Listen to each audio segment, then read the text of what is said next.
Derinkuyu, the underground megacity for 20,000. Who built it and why? Beneath the rolling landscapes of Cappadocia in modern-day Turkey lies a mystery that defies imagination. Hidden under the very feet of tourists who wander between fairy chimneys and carved churches is a city that stretches not across the surface, but deep into the earth itself. Derinkuyu, a subterranean metropolis capable of housing more than 20,000 people, complete with wells, stables, schools, temples, and ventilation shafts that plunge into the rock like man-made arteries. The sheer scale is staggering. 18 levels carved into volcanic stone, descending more than 80 meters underground. Narrow passages that twist like veins, massive rolling doors of stone that could seal off entire sections with a single push. It was not a cave. It was not a shelter for a handful of families. It was a city, and yet a city no one claims to have built. Who carved Derinkuyu, and why? Was it a desperate refuge from foreign invaders, a colossal safe house where thousands could survive siege and starvation? Was it a sanctuary against climate catastrophe, built to withstand sudden freezes or apocalyptic events? Or was it something darker? A labyrinth for secret rituals and forbidden cults that thrived away from the eyes of the surface world. Archaeologists, historians, and explorers have offered theories, but the truth remains locked in stone, concealed in silence. No ancient text records its construction. No empire leaves its name etched into the walls. The city exists without a birth certificate, without a signature, without a story that fits neatly into our history books, and that silence is perhaps the loudest mystery of all. The enigma of the stone door. Imagine standing before the entrance of Derinkuyu centuries ago. At first glance, it would not reveal itself.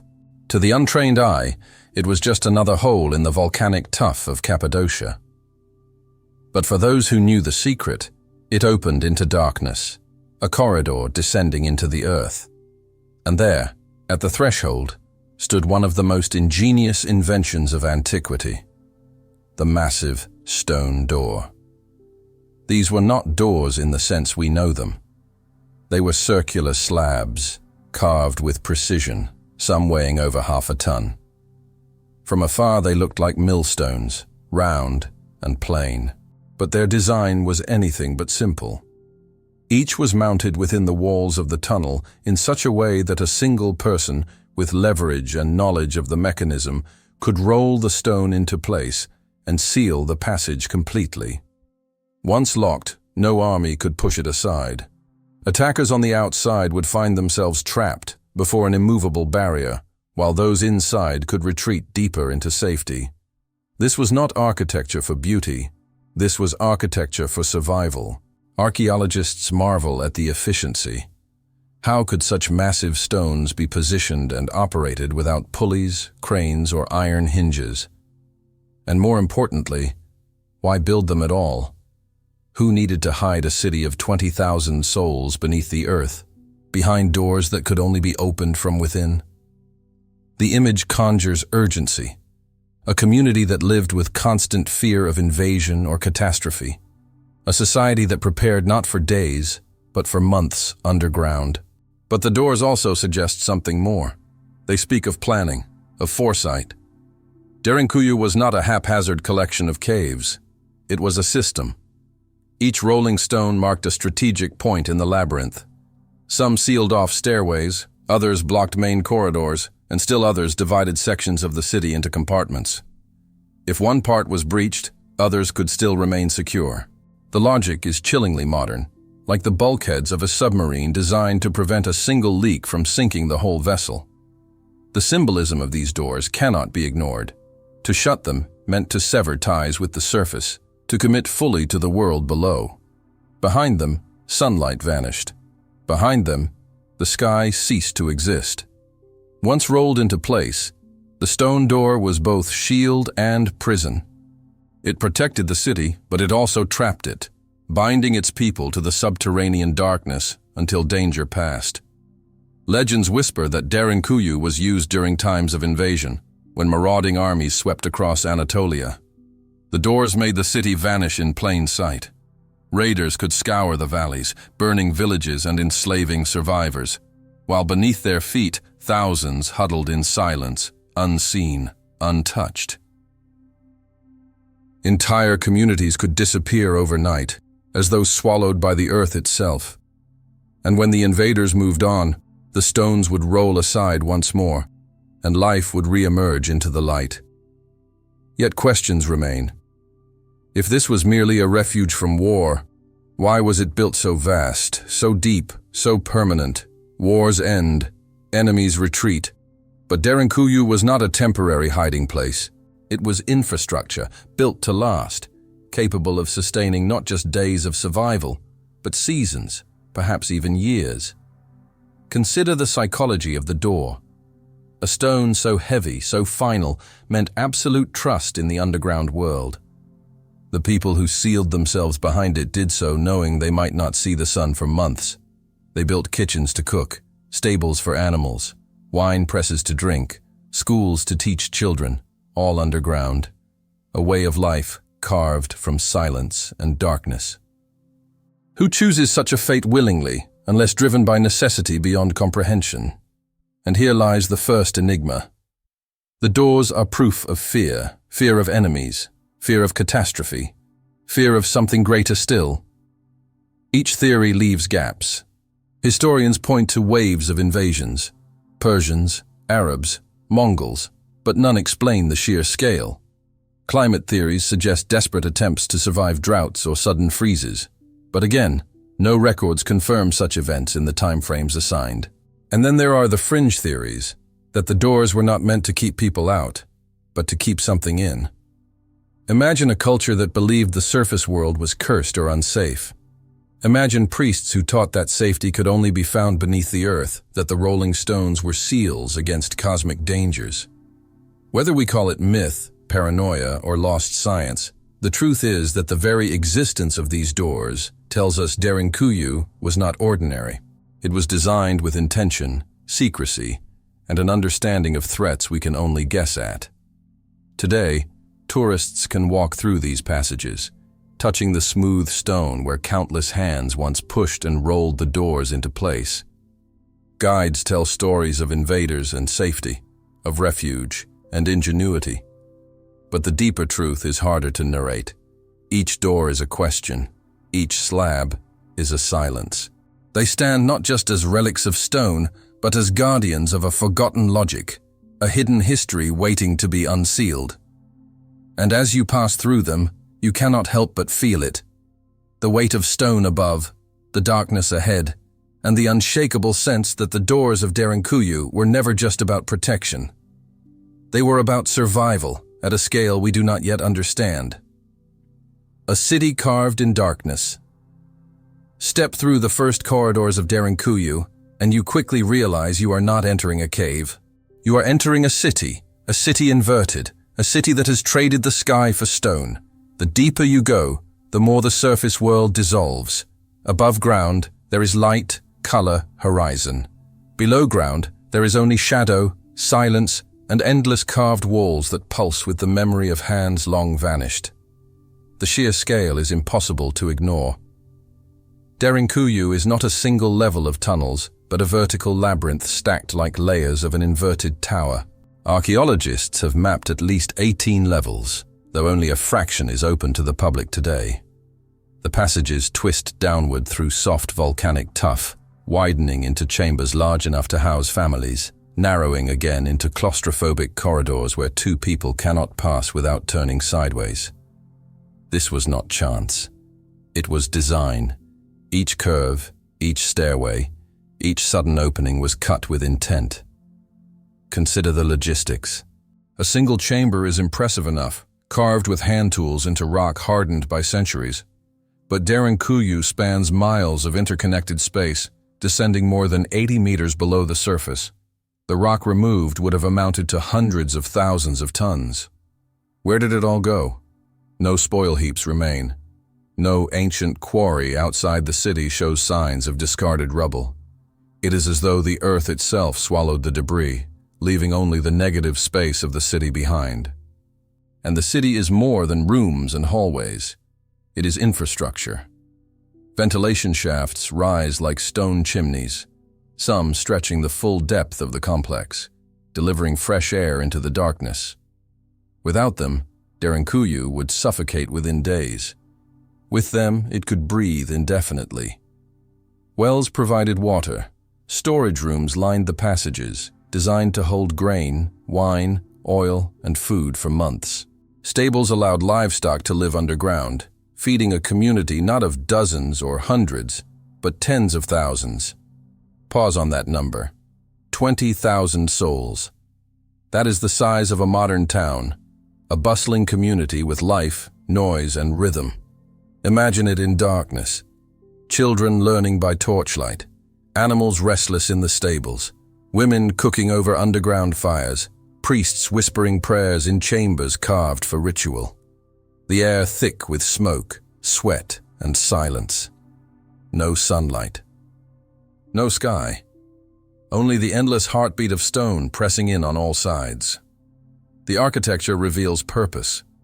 Staircases were cut not too steep, allowing lines of people to move up and down quickly. Corridors often narrow at strategic points, forcing attackers to pass in single file, vulnerable to defenders deeper inside. Large meeting halls suggest communal gatherings, schools, even places of judgment. And at the lowest levels, where light rarely penetrated, temples and altars hint at worship. Here, away from the surface world, life continued not as an emergency but as a design. Derinkuyu was no temporary shelter. It was a world unto itself.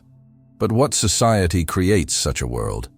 Official history credits the Phrygians, or perhaps later Byzantine communities, adapting the caves for use against Arab invasions. But the deeper you descend, the harder it becomes to believe the city began with them. The oldest levels are the roughest, the deepest, the most dangerous to carve. Logic suggests the builders would have started near the surface and worked down gradually, adding over time. Yet evidence implies the opposite. The lower levels may in fact be the oldest, expanded upward by later occupants. If true, it means Derinkuyu's birth lies far earlier than historians admit, in an age lost to writing, when stone alone preserved the will of its makers. Legends of Cappadocia tell of entire peoples who fled beneath the earth to escape fire from the sky or floods from the mountains. Some stories speak of a time when the surface was unlivable, when the sun itself was a threat. Myth, perhaps. But myth often echoes memory. If catastrophe once drove humanity below ground, Derinkuyu is its monument, a city sculpted not out of ambition, but out of desperation. And yet, there is beauty in the darkness. Walk the tunnels, and you feel it. The rhythm of design, the care in the cuts, the knowledge that this was more than panic. The walls bear the marks of chisels, steady and purposeful. Curves and arches prevent collapse, their geometry as precise as any cathedral. Even the smallest detail, the niches for oil lamps carved into the walls, positioned to reduce smoke, speaks of experience refined over generations. Whoever built Derinkuyu did not simply retreat underground, they mastered it. Modern explorers emerge from the city with conflicting emotions. Some describe awe, marveling at the ingenuity that allowed thousands to survive below. Others confess unease, a claustrophobic dread that builds with each descending step. The weight of stone presses like a physical presence, reminding you that you are a guest in a place not meant for sunlight. Silence deepens. Breathing feels louder. The mind begins to imagine shadows moving just beyond torchlight. Was this unease part of its design? Were the labyrinthine passages meant not only to hide but to humble, to bend the spirit beneath the weight of the earth? There is also the question of secrecy. How many such cities remain hidden? Cappadocia is riddled with tunnels, some discovered only when houses collapsed into voids below. If Derinkuyu is the greatest, it is not alone. Others connect through passages stretching miles between valleys. The region beneath the soil may hold not dozens, but hundreds of subterranean settlements, some linked, some isolated, all carved in ages when survival required vanishing. Together they form not just one city, but a civilization of the underground. The mystery remains unsolved. Who first descended with torch and chisel to carve life from the volcanic tuff? What drove them downward? And why, after building a world beneath, did they abandon it to silence? The walls do not answer. They only surround, enclosing you in a silence thicker than stone. And as you emerge back to the surface, blinking against the blinding Turkish sun, you cannot escape the sensation that Derinkuyu was not built merely to hide. It was built to endure, to preserve life when the surface could not, to serve as a memory of an age when humanity's greatest cities were carved not into the sky, but into the very bones of the earth. The miracle of ventilation. At the heart of Derinkuyu, beyond the rolling stone doors and the knife-thin corridors, stands the most persuasive proof that this was never a crude hideout, but a living machine. Air. Without a constant exchange of fresh air, a subterranean city collapses into a tomb. With it, Derinkuyu becomes habitable, sustainable, astonishing. Even now, if you stand quietly in certain galleries and extinguish your flashlight, you can hear it. The faint, steady whisper of wind traveling through the stone, as if the earth itself were breathing. The design appears simple until you follow it. Ventilation shafts descend like artificial canyons, some narrow as a chimney, others wide enough to swallow a grown adult. They plunge down level after level and then branch out, feeding smaller tunnels that supply chambers, kitchens, stairwells, storage rooms, and animal stalls. The network reads like an anatomical drawing. Intake and outflow, pressure differentials, circulation paths, all carved in rock by hands that somehow grasp the behavior of air in closed systems. No pistons, no fans, no ductwork hammered from metal, only geometry and the physics of temperature guiding a continuous invisible river. Consider what had to be managed. 20,000 people and their animals meant heat, smoke, breath, and bacteria. Oil lamps and hearths, essential for light and cooking, devoured oxygen while exhaling soot and carbon. Children cried, elders coughed, bread baked, wine fermented. In any ordinary cavern, the air would sour within hours. Yet Derinkuyu's plan turns urgency into order. Warm air rises toward tall shafts. Cooler air finds lower inlets. Pressure differences pull and push the atmosphere along a set of predetermined routes. Night and day cycles above alter temperatures and wind patterns. The city reacts below, exhaling and inhaling in rhythm with the sky it cannot see. To walk the primary shaft, at least with your mind's eye, is to walk a thesis in stone. It drops through the complex like a spine, connecting otherwise isolated levels. Some archaeologists argue it doubles as a water source where it reaches the aquifer. If true, that would solve two existential problems with a single stroke: oxygen and water, delivered by the same hole in the world. Imagine the foresight that implies. It is not difficult to picture the first generation of builders testing fire, ash, damp cloths, and a held palm to measure, draw, and flow, then making minute adjustments, widening a bend here, narrowing a throat there, until the air moved obediently along their intentions. Skeptics sometimes reduce this to luck.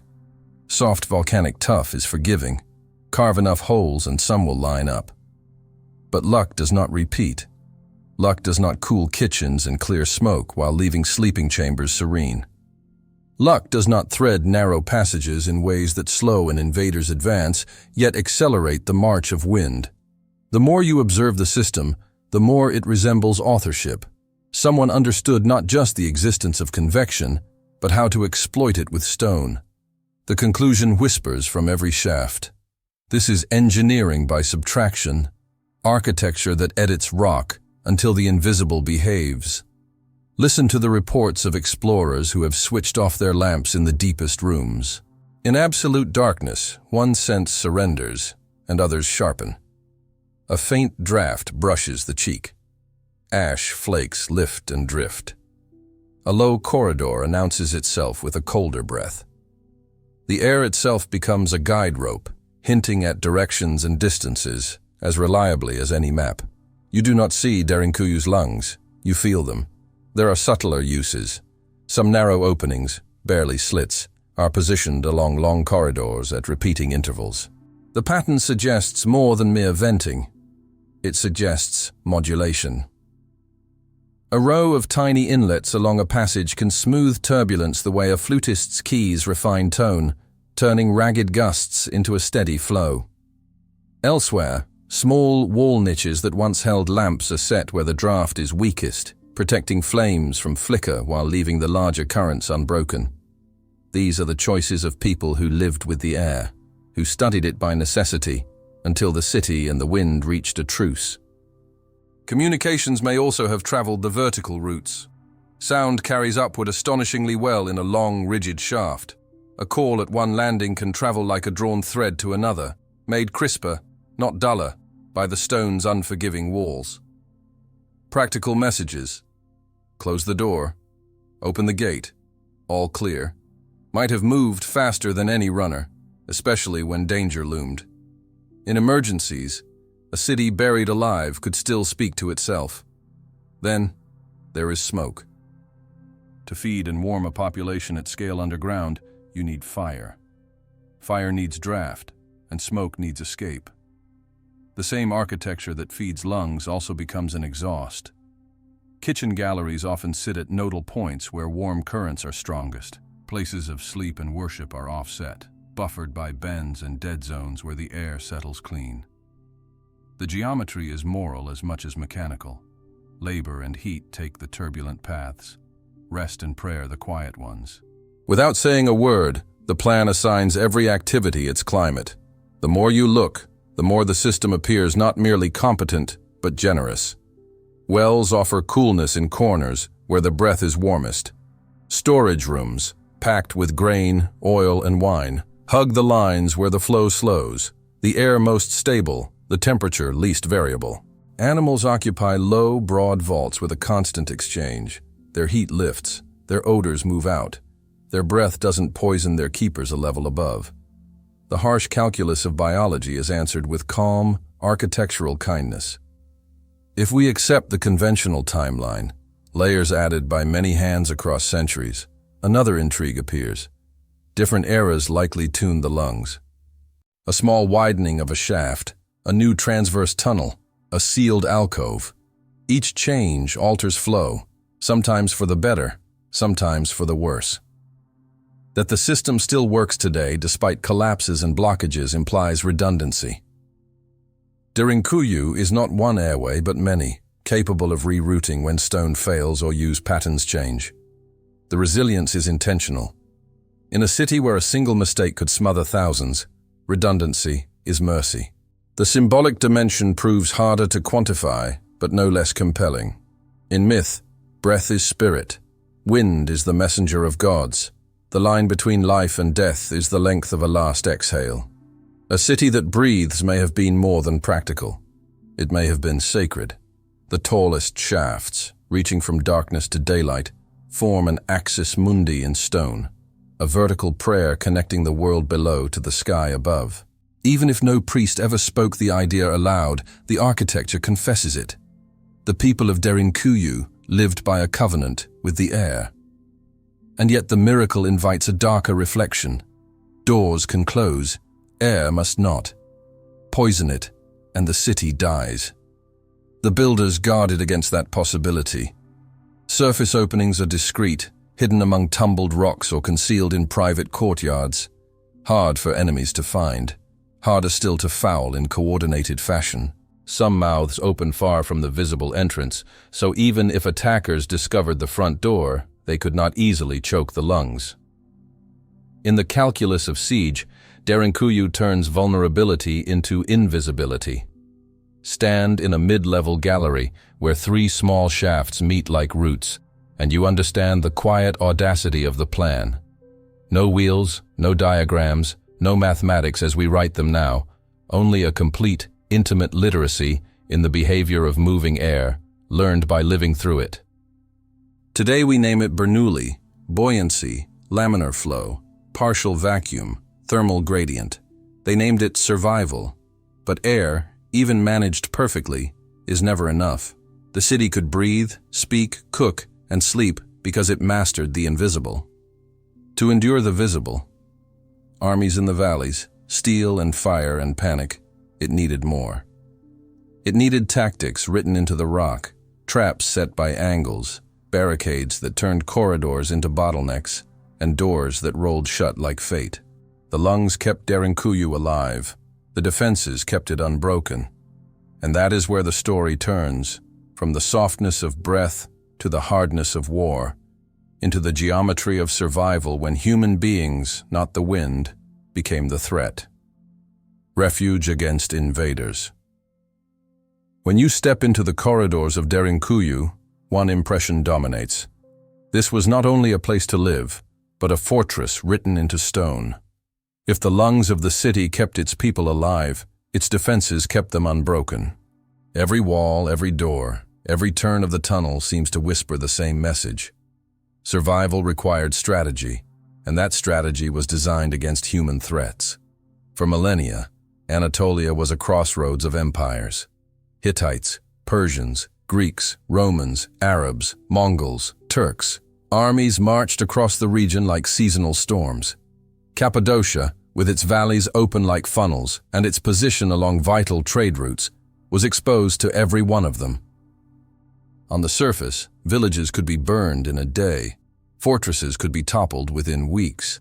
But a city beneath the ground, that was invincible by design. The corridors themselves tell the story. Many are so narrow that a single soldier could barely squeeze through, shield lowered, weapon useless. Imagine the nightmare for an invading force, pushing into a darkness where torches flicker against wet stone, only to find themselves forced into single file. One misstep, and the line collapses into chaos. For the defenders hidden deeper within, every corridor became a choke point, every corner an ambush, every stairwell a trap. The rolling stone doors were not ornamental. They were barriers as final as death. Weighing half a ton or more, each door could be rolled across an entryway from the inside, locking a tunnel shut with a precision groove cut into the walls. Once sealed, no invader could budge them. Attackers might pound and claw, but inside, life went on, untouched. Some of these doors were placed at intervals along the main passages, dividing the city into compartments. If one sector was compromised, the rest could shut themselves away and survive. It was a defensive logic centuries ahead of its time, akin to the watertight bulkheads of modern ships. And the defenses did not stop there. Archaeologists have found channels in strategic places, narrow ducts above main passages, that may have allowed boiling water, hot oil, or even burning pitch to be poured onto intruders. Whether or not these were truly used in battle, their very existence demonstrates intent. Whoever designed Derinkuyu expected war and prepared to fight it not on open plains, but in the suffocating tunnels beneath the earth. Ventilation shafts, those vital lungs of the city, doubled as hidden vulnerabilities. But the builders were clever. Many of the openings on the surface were disguised, hidden among rocks or tucked inside courtyards invisible to outsiders. Poisoning the air or dropping fire down the shafts would have been nearly impossible for an enemy who did not know where they were. Even if one was discovered, the redundancy of the system meant others could carry on the city's breath. In the calculus of siege, Derinkuyu tipped the balance toward the invisible defenders, who could wait out their foes in silence while the surface armies starved. Oral traditions in Cappadocia preserve echoes of this defensive purpose. Stories tell of villages that vanished overnight, populations that melted into the earth when enemy banners appeared on the horizon. Raiders arrived to find nothing, no people to enslave, no food to steal, no loot to claim. For the invader, it was as though the land itself had swallowed its inhabitants. For the hidden citizens, it was victory without battle, survival through disappearance. Yet the paradox remains. Defense explains much, but not all. To repel an enemy, a community might need days or weeks of refuge. Derinkuyu was built for months, perhaps years. Kitchens large enough to feed thousands. storage chambers vast enough for harvests, schools for children, temples for worship, wine presses for ritual and relief. These are not features of a temporary bunker. They are the bones of a permanent society. If the threat was only war, why go so deep? Why commit to a life beneath the ground? The truth may be that human enemies were only part of the equation. Wars end, empires fall, invaders eventually march on. But the scale of Derinkuyu suggests fears greater than soldiers, fears of the sky itself, of famine, of cold, of fire from above. In that light, the defenses of Derinkuyu take on a double meaning. Yes, they were meant to stop armies, but they may also have been designed for something more terrifying, the need to survive when the surface world itself turned hostile. Still, as you stand in those claustrophobic tunnels, the atmosphere of fortress is undeniable. You can almost hear the scrape of shields against stone, the hurried whispers of guards waiting at corners, the heavy thud of a rolling door sealing a passage forever. Derinkuyu is not delicate. It is not ornate. It is brutal, effective, absolute. Its purpose was not to please the eye, but to outlast the enemy. And it succeeded. Today, tourists pass through its defenses casually, unaware that every step they take was once a battlefield designed without blood. To them, the stone doors are curiosities, the narrow corridors amusing. But the ghosts of strategy linger in the air. For the builders, these were weapons as vital as spears or swords. Architecture turned into survival. Yet the deeper mystery waits. If Derinkuyu was a fortress against men, what of the enemies that men cannot fight? What if the true purpose was not to defend against armies, but against the fury of nature itself, the ash clouds, the sudden freezes, the sky that could turn against you? To answer that, we must descend further, beyond tactics, and into catastrophe. For only there do we begin to glimpse the scale of fear that could carve a city into the bones of the earth. The climate catastrophe. If Derinkuyu's defenses whisper of war, its depth shouts of something larger. Armies come and go, conquests burn and fade. But the architecture of Derinkuyu, its 18 levels, its vast storage, its wells and kitchens and schools, suggests a people preparing not for days of hiding but for entire seasons. To carve a metropolis into the earth for 20,000 souls is not an answer to a single battle. It is an answer to apocalypse. Consider the sky itself as the enemy. Imagine clouds of ash blotting out the sun for months, plunging the world into cold and famine. Imagine hailstorms of fire, volcanic winters, sudden freezes that sweep across fertile valleys. For ancient communities without science or technology, these were not natural events. They were the wrath of gods, the end of worlds. And in those moments, survival meant abandoning the surface. Cappadocia was born of fire. Its soft volcanic tuff, so easy to carve, is itself the residue of eruptions of unimaginable scale. Even in historical times, volcanic tremors were not rare. One eruption could transform noon into twilight, fields into deserts, rivers into poison. To live in that landscape was to live under the shadow of disaster. Is it coincidence that the world's largest network of underground cities emerged here, in a land where the earth itself once burned the sky? Perhaps not. Some scholars link Derinkuyu to climate shocks remembered in fragments of history. The most famous occurred in 536 AD, when chroniclers from Ireland to China described a sun that dimmed for over a year, harvests that failed, and societies that crumbled. Ash from a volcanic eruption, possibly in Iceland, may have circled the globe, choking skies and killing millions.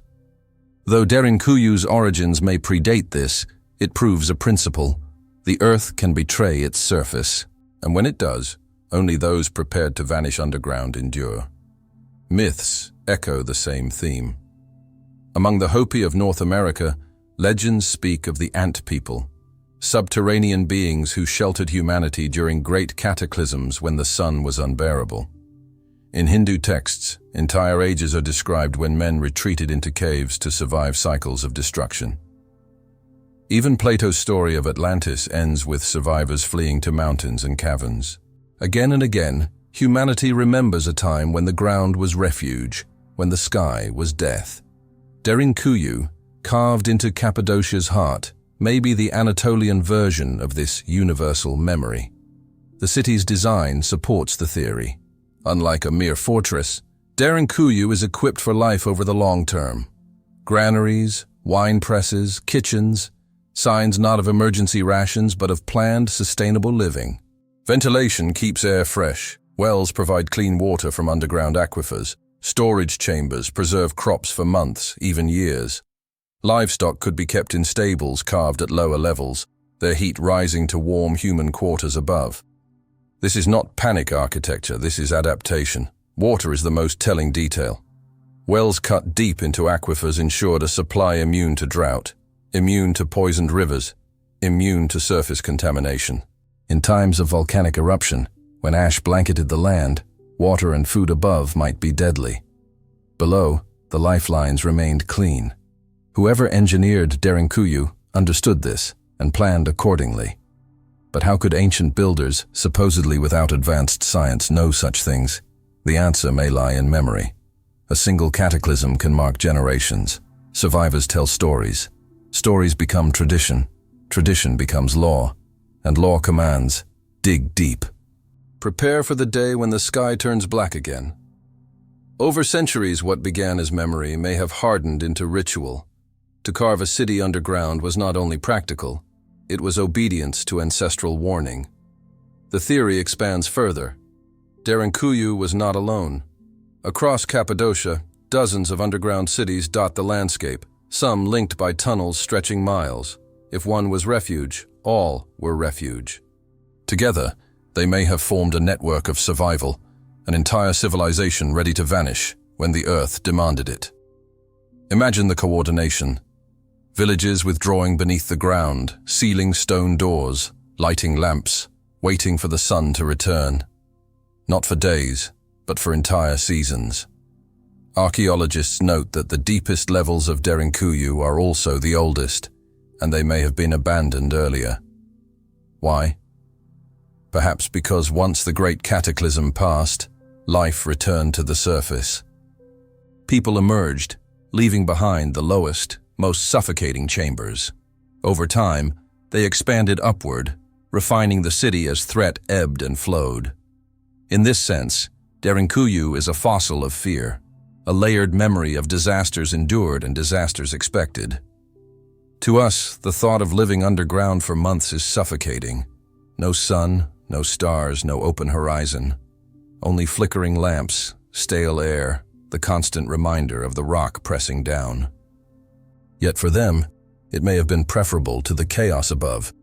And in that choice lies a truth. Derinkuyu is less about what happened than about what might happen. It is a permanent answer to temporary terror, an insurance policy carved in stone. And still the question lingers. Who first imagined such a thing? Who taught these people that survival lay not in fighting the storm, but in hiding from it? Were they farmers who over generations dug deeper and deeper, guided by necessity?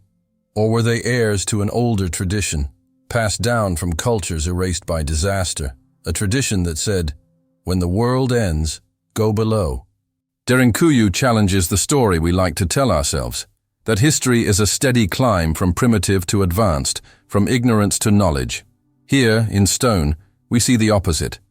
People we call ancient, displaying a grasp of survival strategies we still use today. From nuclear bunkers to Mars colonies, the logic is the same. When the surface becomes hostile, life must go underground. Derinkuyu is not merely history, it is prophecy. And yet, even this explanation may not be complete. For some of the city's spaces whisper of another use altogether. Not war, not climate, but worship. In chambers with peculiar acoustics, in halls that echo like cathedrals of stone, there are signs that Derinkuyu was also a temple. A place where secret cults gathered in silence and darkness, performing rites forbidden on the surface. To understand Derinkuyu, we must enter that shadow as well. The city of secret cults. If war and climate explain Derinkuyu's practicality, something else lingers in the shadows. Something less about survival and more about belief. Not every chamber was carved to store food. Not every tunnel was designed to block an army. Some spaces feel ritualistic, charged with a purpose that exceeds the physical. In the silence of those vaulted halls, one begins to wonder, was Derinkuyu not only a fortress and a refuge, but also a temple for secret cults hidden from the eyes of the world? Consider the acoustics. Certain galleries resonate in ways that seem intentional. A whisper becomes a chant becomes a roar. Stone, shaped by hand, can turn sound into power. In some passages, the air itself vibrates when voices rise in unison, producing frequencies that affect the body as much as the ear. These were not mistakes of geology. They were decisions. And decisions suggest ritual. Imagine robed figures gathered in the darkness, torches flickering, their chants amplified by walls that seemed to sing with them. It was worship as performance, belief turned into architecture. Then there are the layouts. Not every chamber connects logically to the next. Some sit isolated, accessible only through narrow tunnels that end abruptly at small, circular spaces. Too small for housing, too awkward for storage, these niches feel like sanctuaries, rooms designed for a few initiates, not the masses. In their isolation, we glimpse secrecy, the separation of the chosen from the common. If Derinkuyu was a city, it was also a labyrinth of initiations, a place where access itself was revelation. The placement of wine presses adds another layer. Wine was not merely nourishment. It was ritual. It marked ceremonies of fertility, death, and rebirth. In many ancient traditions, it symbolized blood, sacrifice, transcendence. That such facilities exist deep underground suggests a purpose beyond daily living. Imagine rituals in the dark, wine poured like lifeblood, prayers rising with the fumes of fermentation. Here, in the bowels of the earth, human beings may have sought communion with forces they feared, forces they revered, forces they dared not name aloud on the surface. The idea of cult activity in Derinkuyu may seem speculative, but history is crowded with precedents. In the ancient Mediterranean world, mystery religions flourished. Rites performed in caves, in catacombs, in underground shrines. From the Eleusinian mysteries in Greece to Mithraic cults in Rome, secrecy was power, and darkness was initiation. To join was to descend, to leave behind the ordinary world and embrace hidden truth. Derinkuyu fits this pattern too perfectly to ignore. One detail unsettles even further: certain carved symbols and cross-like forms on the walls. While some may be Christian in origin, others resist easy classification. Their geometry feels older, abstract, perhaps even astral. Lines that may align with constellations. Shapes that echo symbols of fertility, death, or the cosmos. Did these carvings belong to persecuted Christians hiding from Roman or Arab armies? Or do they reach deeper, into a pre-Christian past where the sun, the stars, and the underworld were worshipped as one? Legends in Cappadocia whisper of dark priests who once used the underground for rituals forbidden above. Some stories describe sacrifices offered to appease forces of the underworld. Others hint at practices meant to summon visions: fasting, chanting, the inhalation of smoke in confined chambers where air was carefully controlled.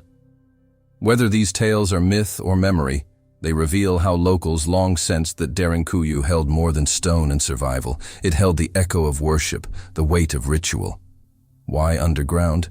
Because secrecy demands shadow, because power grows in silence, because descent is the oldest symbol of transformation. To step below is to die to the world above and be reborn in the darkness. This is not only architecture, it is psychology, myth turned into stone corridors. The initiates who walked these tunnels may not have come here to hide from enemies. They came to hide from daylight, to seek revelation where no sun could shine. But secrecy comes with a cost. If rituals did take place here, they left little behind. No scrolls, no idols, No definitive marks. The very absence feels intentional, as if the cults of Derinkuyu erased themselves, leaving only walls that hum with unanswered questions. Perhaps this was their goal, to remain unrecorded, to let their truth live only in experience, never in text. What was said in the darkness died with the voice that uttered it. And yet, the suggestion remains impossible to shake. When you stand in those cavernous halls, when your footsteps echo in a way that feels orchestrated, when your voice carries farther than it should, the possibility becomes visceral. Derinkuyu is not just a refuge of stone. It is a stage, a sanctuary, a hidden church of the unknown. Still, one question cuts through the speculation. Who built all this in the first place? Who had the vision, the authority, the resources to carve not just a refuge, not just a fortress, but also a labyrinth where survival and spirituality merged? The answer takes us deeper still, into the riddle of the builders themselves. For the cults may have used Derinkuyu, but they did not create it. Someone else, long before them, carved the first doors into the stone. Someone else imagined a city beneath the earth. Who built Derinkuyu? The question that echoes louder than any chant in Derinkuyu is the simplest. Who carved it? Not who used it, not who hid in it, not who prayed within its walls. Who first imagined an underground world and made it real? For centuries, answers have multiplied like shadows on a wall, but none has silenced the riddle. Mainstream archaeology proposes phases. Early communities in Cappadocia may have carved the first crude chambers thousands of years ago, burrowing into soft volcanic rock to store crops or find shelter from raiders. Later, during Byzantine times, Christians fleeing Arab armies expanded these hollows into vast labyrinths. The rolling stone doors, the chapels, the ventilation shafts. Each generation added layers until the complex became the colossal city we see today. It is a tidy theory, but tidy theories often hide what they cannot explain. Because the deeper you go into Derinkuyu, the stranger it becomes. The lowest levels show the most advanced planning, perfect shafts, flawless rolling doors, engineering too systematic to be improvisation. Yet these are also the oldest layers, long abandoned by later occupants. Shouldn't it be the other way around? Shouldn't the newest sections be the most sophisticated? This reversal suggests that whoever began Derinkuyu was not fumbling in darkness, but working with a plan so ambitious that later generations could only inherit fragments of it. Some point to the Hittites who ruled Anatolia over 3,000 years ago. They were builders, warriors, masters of stone. Could they have carved the first levels as fortresses against enemies? Perhaps. Others credit Phrygians or Persians, who also passed through Cappadocia. Yet none of these cultures left records, inscriptions, or clear evidence of ownership. Derinkuyu remains anonymous, as if its creators intended to vanish from the story. And so the theories turn bolder. Could Derinkuyu predate history itself? Could it be a relic of a forgotten civilization, one erased by time or catastrophe? Some researchers argue that the scale and complexity point to knowledge carried from an earlier world, knowledge lost in floods, volcanic winters, or other apocalyptic events. In this view, Derinkuyu is less a city than a memory in stone, a monument built by survivors of a disaster so immense it erased their names but not their skills. Legends lend fuel. Turkish folklore speaks of jinn, subterranean beings who shaped worlds beneath the surface. Other stories suggest giants, men larger and stronger than us, capable of moving the stone doors and carving tunnels for miles. In myth, descent often belongs to the extraordinary, gods, heroes, and forgotten peoples who live between earth and underworld. Derinkuyu, silent and vast, invites such tales. Yet the most unsettling possibility is not supernatural at all. It is human, but unfamiliar. What if the builders were not giants or spirits, but a people with a different way of thinking about life itself? To us, sunlight is survival. To them, perhaps, darkness was. Perhaps they saw the surface not as home but as danger, a temporary place to farm or trade before retreating into the womb of the earth. To live underground was not a last resort, but a philosophy, a way of aligning with gods of the underworld, cycles of death and rebirth, mysteries of silence. If so, Derinkuyu is not an exception. It is their capital, the center of a world inverted. The absence of tools, bones, or texts is frustrating, but it may also be intentional.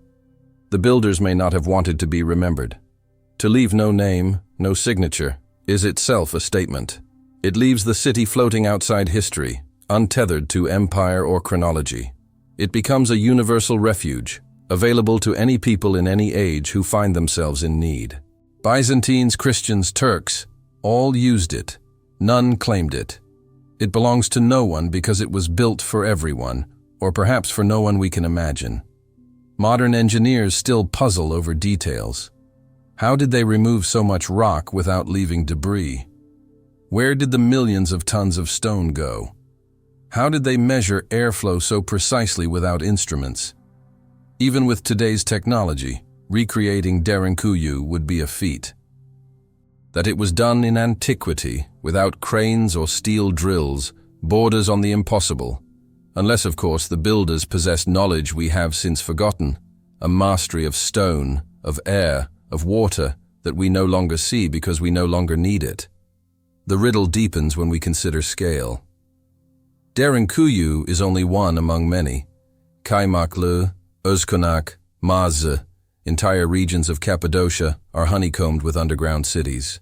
Some connect through tunnels stretching miles, suggesting not isolated efforts but coordinated projects across vast distances.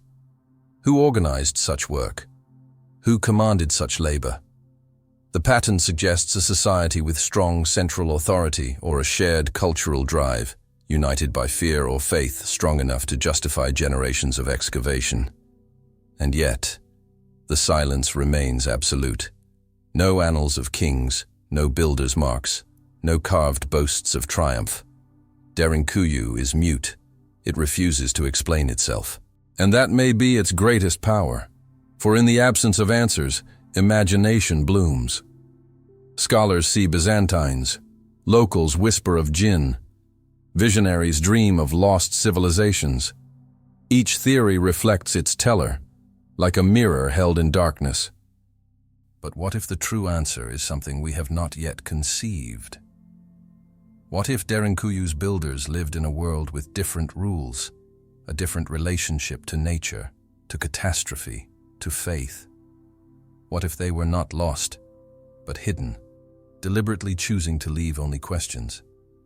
In that case, Derinkuyu is not only a city, it is a message, a challenge, a voice from beneath the earth asking, will you understand what we built, or will you bury us again in silence? The question has haunted every explorer who descended its stairs. It will haunt you too. Who built Derinkuyu? And why did they vanish, leaving behind only stone, silence, and shadows? The final chapter does not provide an answer. It provides something harder, a legacy. For in the end, Derinkuyu forces us to confront the fragility of history, the limits of knowledge, and the resilience of human survival. The forgotten legacy beneath the earth. Derinkuyu is not simply a city of stone. It is a memory carved into silence, a monument not to kings or battles, but to the endurance of human fear and hope. To descend into its corridors is to step outside history, into a story we are not meant to fully understand. The air is heavy with questions that no archaeologist has answered, no empire has claimed, no scripture has written. The absence is the presence. The silence is the message. What makes Derinkuyu so haunting is not merely its architecture, but its anonymity. The pyramids carry names of pharaohs. Stonehenge echoes the voice of druids in popular imagination. Even the ruins of forgotten cities tell us who lived there, who ruled, who fell. Derinkuyu tells us nothing. It does not care to explain itself. It stands as if outside time, waiting for us to confront not just its mystery, but the possibility that history itself is incomplete. This is the wound that Derinkuyu inflicts on the modern mind. We prefer a clean story, progress unfolding in neat steps, each generation more advanced than the last. But the stones of Derinkuyu whisper a different truth, that once, long ago, people faced cataclysm, terror, and uncertainty with skills we barely recognize. They mastered the invisible currents of air, the weight of stone, the patience to carve worlds beneath the ground. They were not primitives fumbling in darkness. They were survivors. Survivors of something vast, something forgotten, something that drove them below the earth and left us only shadows to puzzle over. Emerging from Derinkuyu into the sunlight today, one feels a paradox. Relief at leaving the crushing silence behind, but also a strange longing. It is as though a part of us still belongs to that underground world. Perhaps it is memory, ancestral, collective, of a time when humans huddled in caves to outlast storms and predators. Perhaps it is prophecy, a whisper of what we may yet face when the surface fails us again. For in truth, Derinkuyu is not only about the past, it is about the present and the future. We live again in an age of uncertainty, climate shifts, wars, collapsing systems, the same anxieties that may have driven the builders below their soil pulse within our own societies. And when modern engineers design bunkers, or when visionaries speak of underground colonies on Mars, they echo Derinkuyu. Without knowing it, they imitate those ancient anonymous hands. The cycle continues. The underground calls again. There is even a cosmic irony.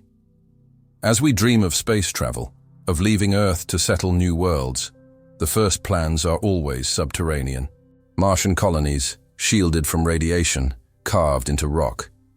Lunar bases, buried beneath regolith to survive solar storms. The future we imagine is a mirror of the past we barely remember. We may leave Earth entirely, only to rebuild Derinkuyu on another planet.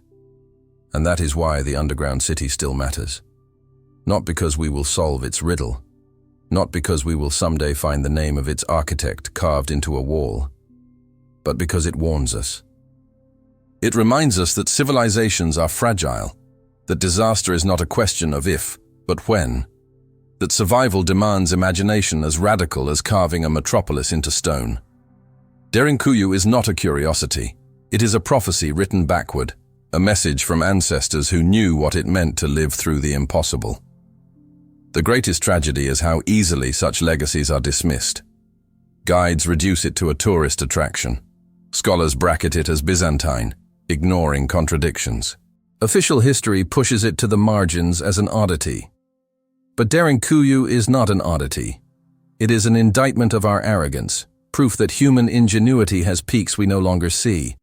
The question is not, who built it? The question is, why do we ignore what it tells us? Perhaps that silence is deliberate.